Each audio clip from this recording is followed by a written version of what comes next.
అందరికీ నమస్కారం. తెలుగు కథామాలకు స్వాగతం. ప్రయాగ రామకృష్ణ గారి భారతంలో చిన్న కథలు చదువుకుంటున్నాము. ఈరోజు కథ చేసిన పుణ్యం చెడని పదార్థం. పూర్వం ఇంద్రజిమ్నుడనే రాజు అనేక పుణ్యకార్యాలు చేసి యజ్ఞయాగాలు నిర్వహించి అందరి చేత మంచివాడనిపించుకుని తనువు చాలించాక స్వర్గలోకానికి వెళ్ళాడు. ఏళ్లు గడిచేసరికి భూలోకంలో ఆయన కీర్తి మాసిపోయి ఆ పేరు గల రాజు ఒకప్పుడు ఉండేవాడన్న సంగతి కూడా ప్రజలకు జ్ఞప్తి లేకుండా పోయింది. అప్పుడు దేవతలు ఇంద్రజిమ్నుని స్వర్గంలో ఉండనేక భూమి మీదకు తోసేశారు. ఇంద్రజిమ్నుడు బాధపడుతూ మార్కండేయ మహర్షి దగ్గరకు వెళ్ళి, మహర్షి, తమకు నేనెవరో తెలుసు కదా, నా పేరు ఇంద్రజిమ్నుడు అన్నాడు. మహర్షి అతన్ని తేరిపారా చూసి, నాయనా, నీవెవరో నాకు తెలియదు, నీ పేరు నేనెప్పుడు వినను కూడా వినలేదు. అయినా నేను హిమగిరివాసిని, తాపసిని, రాజులు వాళ్ళ చరిత్రలతో నాకు సంబంధం లేదు అని బదులు చెప్పారు.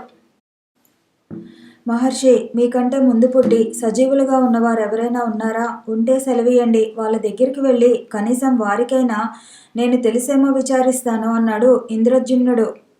మంచుకొండ మీద గోబ ఒకటి ఉంది. దాని పేరు ప్రావారకర్ణుడు. అది నాకంటే చాలా ఏళ్ళు ముందు పుట్టింది. వెళ్ళి దానిని అడిగి తెలుసుకో అన్నాడు మార్కండేయ మహర్షి.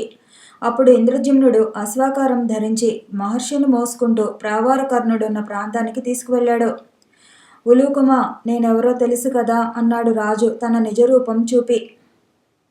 తన కథంతా చెప్పాక ప్రావారకర్ణుడు కాసేపు ఆలోచించి, నాకు తెలియదన్నాడు. రాజు సిగ్గుపడ్డాడు. నీకంటే ముందు పుట్టి చిరంజీవులుగా ఉన్నవారు ఎవరైనా ఉన్నారా అని మళ్ళీ ప్రశ్నించాడు. ప్రావారకర్ణుడు కాసేపు ఆలోచించి, ఇక్కడికి దగ్గరలోనే ఒక సరస్సు ఉంది. అక్కడ నాడీ జంఘుడనే కొంగ ఉంది. అది నాకంటే వయసులో పెద్దది అని చెప్పాడు.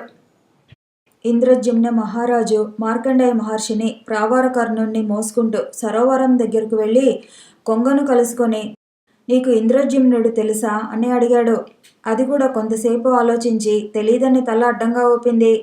తనకంటే ముందు పుట్టి తనతో పాటు ఆ సరస్సులో ఉంటున్న తాబేలుకు తెలిసేమో కనుక్కుంటానంది. సరేనన్నాడు రాజు. తాబేలుకు కబురు పంపారు.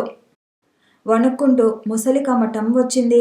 ఇంద్రజిమ్నుడు తెలుసా అని అడిగితే కాసేపు ఆలోచించి కాసేపు నవ్వుకొని మరి కాసేపు తనలో తాను ఏదో గొనుక్కుని, నేను ఆయన్ని ఎరగకపోవటం ఏమిటి? ఆ మహారాజు 1000 యజ్ఞాలు చేశాడు.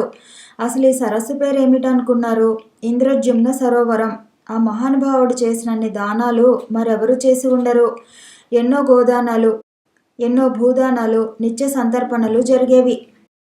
ఆ మహనీయుడు భూసురులకు దక్షిణలుగా వేల గోవులు దానం చేయడం వలన ఆ గోవుల తొక్కిళ్ల చేతనే ఈ సరోవరం ఏర్పడింది అని చెప్పి ఆ మహానుభావుని స్మరిస్తూ నమస్కరించింది కూర్మం.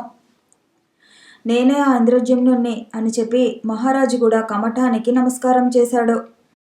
ఇంద్రజిమ్నుని ప్రత్యక్షంగా చూడగలిగినందుకు తన జన్మ ధన్యమైందని సంతోషించింది ముసలి తాబేలు. ఎన్నో వేల ఏళ్ల తర్వాత కూడా ఇంద్రజిమ్న మహారాజు గొప్పతనాన్ని, ఆయన చేసిన పుణ్యకార్యాలను ఒకరైనా గుర్తుపెట్టుకున్నందుకు దేవతలు సంతోషించి దివి నుండి భూమికి పుష్పక విమానంలో వచ్చి, మహారాజా, ఇప్పటికీ భూలోకంలో నీ కీర్తి మాసిపోనందుకు మాకు సంతోషంగా ఉంది. నీవు మాతో పాటు స్వర్గంలోనే ఉండాలి. ఇది మా అందరి కోరిక అని పలికారు.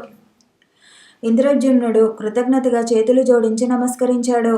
మార్కండేయ మహర్షిని, గూబను, కొంగను ఎవరి ప్రదేశాలలో వారిని విడిచిపెట్టి దేవతలు ఇంద్రజిమ్నుని పుష్పక విమానంలో స్వర్గానికి తీసుకువెళ్లారు. కాబట్టి చేసిన పుణ్యం చెడని పదార్థం. పొడమిపై కీర్తి ఎంతకాలం ఉంటుందో అంతకాలం స్వర్గంలో ఉంటారు మానవులు.